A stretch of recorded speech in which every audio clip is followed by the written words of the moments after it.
guys, good afternoon. Today is March 25 and I am going for a quick vacation. So DIY tong trip ko at the same time quick travel. So from my place, bus ako going to Cubao, and then from Cubao, I'll be taking train to Taft Avenue. And ang price niya is 25 pesos lang. So, malaking tipid din talaga siya.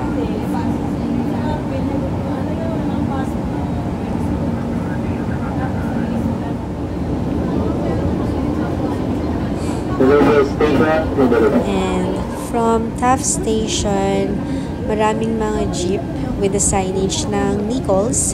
And mag-drop siya sa Terminal 3. So, inform nyo lang si Mano na i-drop kayo sa Terminal 3. And yung fare niya lang is 13 pesos. So, I'm here na in the airport. Nag-online check-in na ako. So, I'm waiting for my boarding. So, today is the start of the long holiday. Kaya ang daming tao.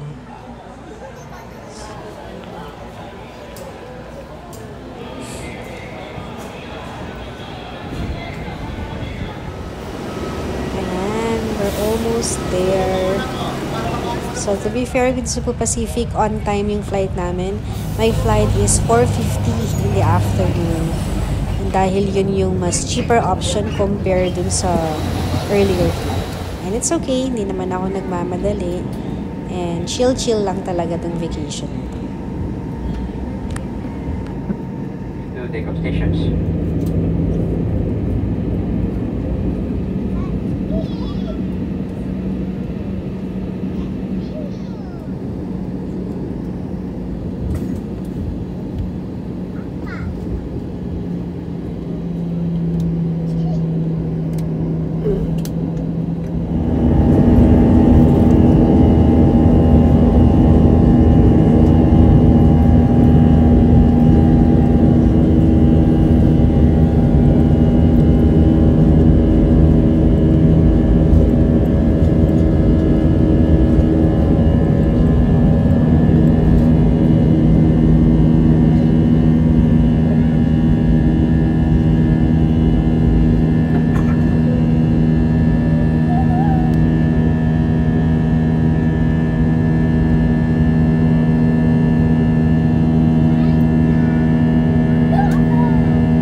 So just in case guys na wala kayong in-arrange in advance na shuttle service, don't worry, madami nag-aantay sa labas.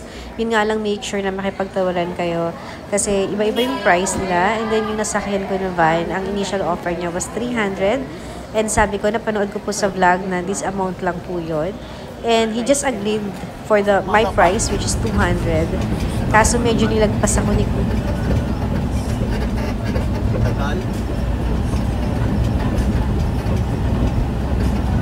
I'm not sure kung on purpose yun. Basta ang concern ko lang was to reach my place as much as possible and safe. And yun, I'm here na. Dito siya, papasok siya guys. Pero malapit lang dito sa may main road. Check natin kung ito na nga talaga. Pero parang same siya sa video eh. Dito daw tayo sa room 3. Ito yung hall. Room 3. Let's check.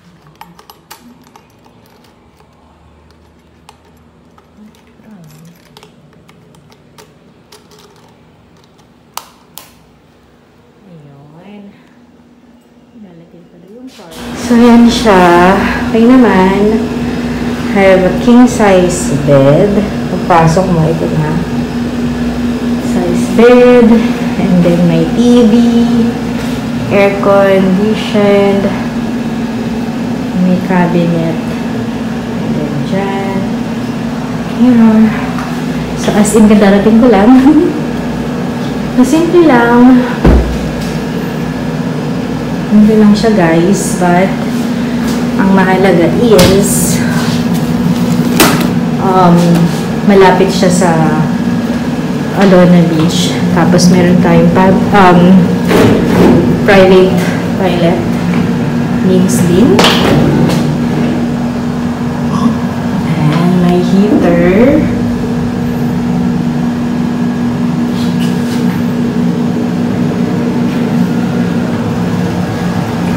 Dito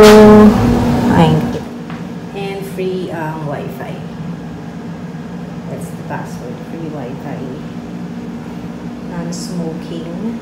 There will be a penalty of 2,000 in case you violate the rules. So, pahinga muna and mag-freshen up. Then later, I'm going to try to find dinner. Hindi pa ako lunch, as in, ano pa lang yung kinain ko. Light lunch. Ayan, so, na-arrange ko na yung mga clothes. And then, organized naman na siya. Here for about 4 nights. Until Thursday night. Yun na yung hindi magbago yung mind ko na lumipat ng hotel. Pero so far, okay naman siya. Then, yan. Labas lang ako saglit. Let's check kung ano yung pwede kong kainin for dinner.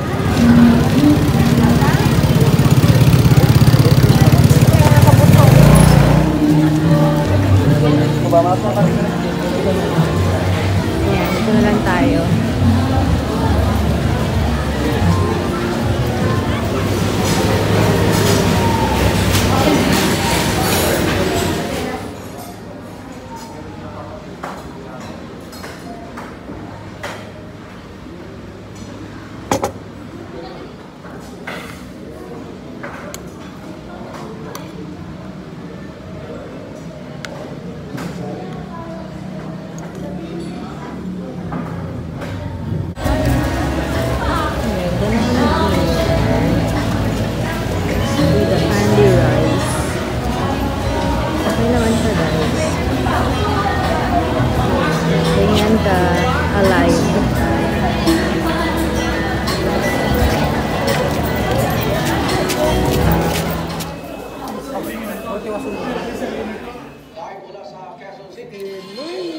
Officially day 1 here in Bohol. So, nag-iron muna ako. So, before arriving here in Bohol, nag-email na ako dito sa Alona Guest House. Chinek ko kung meron silang iron, wala lang. Kaya dinala ko itong aking traveler size iron or portable iron. I got this from Shopee. So, useful talaga. 15 na guys, good morning. Yung tour, mag-start siya ng 8. Walking distance lang yung pick-up point sa may McDonald's. So, ayan, maglakad na ako. So, ganyan yung ginawa ko pala. For safety lang, syempre. Hinarang ko dyan yung, cabinet. And, okay naman yung sleep. Comfortable naman. Ayan. Hindi ko pa naayos. Ayan. Ayan pala yung itsura niya dito. Ang morning. So, 7:30.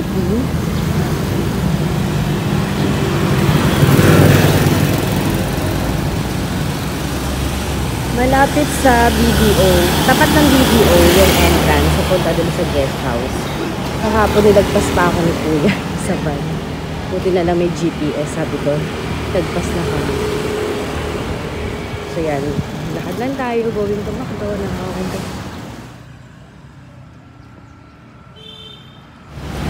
So ayan lang yung McDo. Jollibee guys. And then, madami ka rin makikita na ng mga nag-offer ng mga tour. Medyo nag-overthink ako, nag-advance reservation ako. Pero madami pa na nag-offer din dito.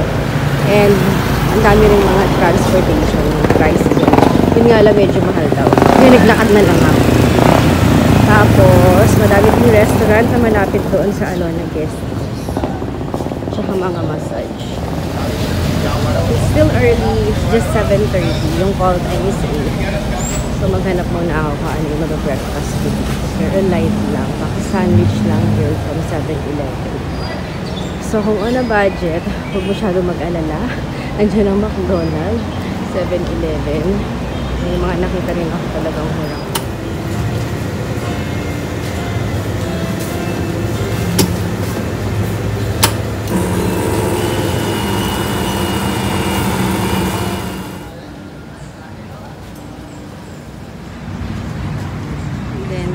Chairs and table dito sa labas, 7-Eleven. Dito ko na lang iintayin yung driver. What I have here is the tuna cheese milk and cappuccino for breakfast. Dahil mag-isa lang ako, dito ako sa unahan. Medyo late lang dumating sa kuya. 8:30 na. Parang dumating siya 8:20. Tapos may iniintay pa kami. Pero it's okay.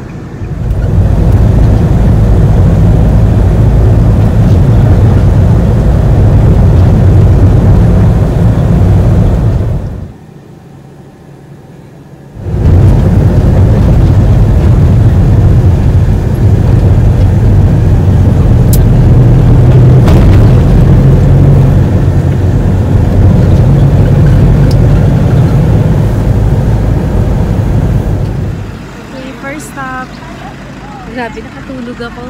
Ang haba ng biyahe, 1.5 hour. So, dito tayo sa Bohol, Lemur, Butterfly.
We have mangsa.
So dito, drop lang muna namin yung mga nag-choose ng ATV activities instead of Chocolate Hills Observatory Deck. So ngayon, on the way na tayo sa Chocolate Hills Observatory Deck. Yun yung pinili kong option.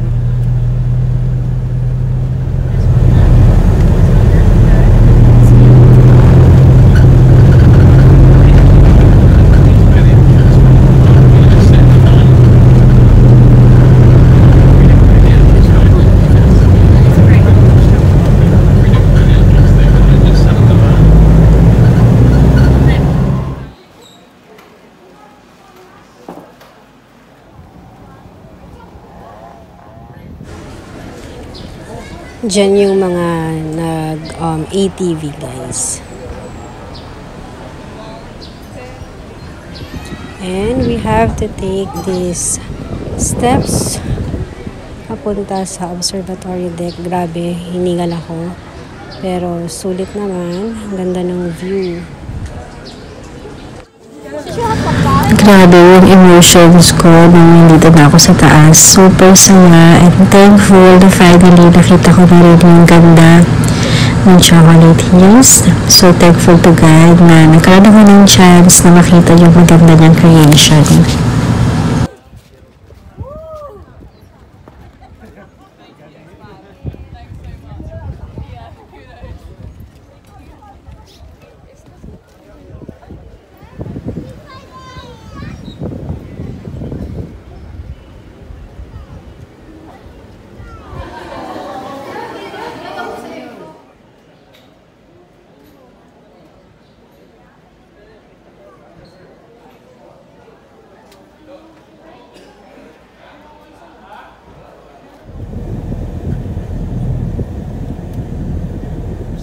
And next stop is the Tertiary Conservation Area.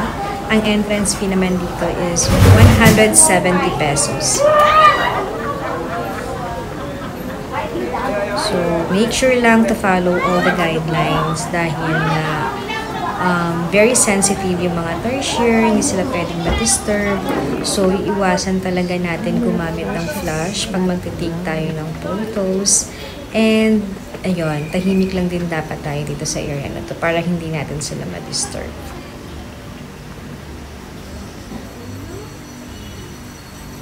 So, medyo mahirap silang kunan kasi hindi siya ganun kakita or depende lang siguro sa camera mo. Pero ayan, nakita ko na yung first tertiary. Super liit niya, ang cute. So, kung nag-worry kayo na baka hindi nyo makuna ng maganda or up close yung mga tertiary, don't worry. May nag-a-assist, pipicturean nyo yung tertiary, then meron din yung kasama kayo. Kaya ano, sulit yung 170 na entrance. So ito, yung malinaw na siya, ang nag-take na ng photos na yan, yung mga guide.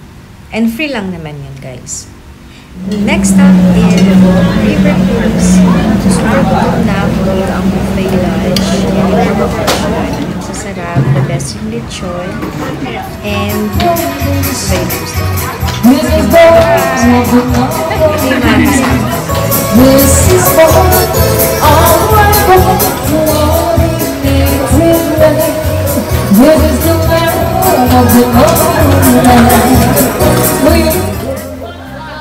And ito naman yung one of the highlight ng tour, yung mga performer dito sa Lubbock River. So ayan, nag-i-invite sila kuya if you want to join them sa pag-perform, pwede ka makisayaw sa kanila or enjoy mo.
Super busog pa ako from buffet. So, parang wala akong gana kumain ng dinner ngayon. Kaso baka magutom ako. So, mag-noodles na lang ako and then bread. Parang sarap ng bread dito. Paglabas lang ko dun sa may Alona guest house. Ang sarap ng cheese bread nila. Noodles. After now, super full buffet kanina. Noodles na lang tayo. Back! 15 minutes lang yata ako sa baba. So, yung nag-noodles lang ako. Then, bread. Tapos, nag-take out ako nung kalamay bread daw. Parang famous yata ito dito. Yan, tatlo. So, kainin ko siya ngayon with coffee. Yung isa. Dapat isa lang bibiling ko na kay ate. Tatlo na lang kasi natira. So, kinuha ko na yung dalawa. So, bukas kainin ko na lang.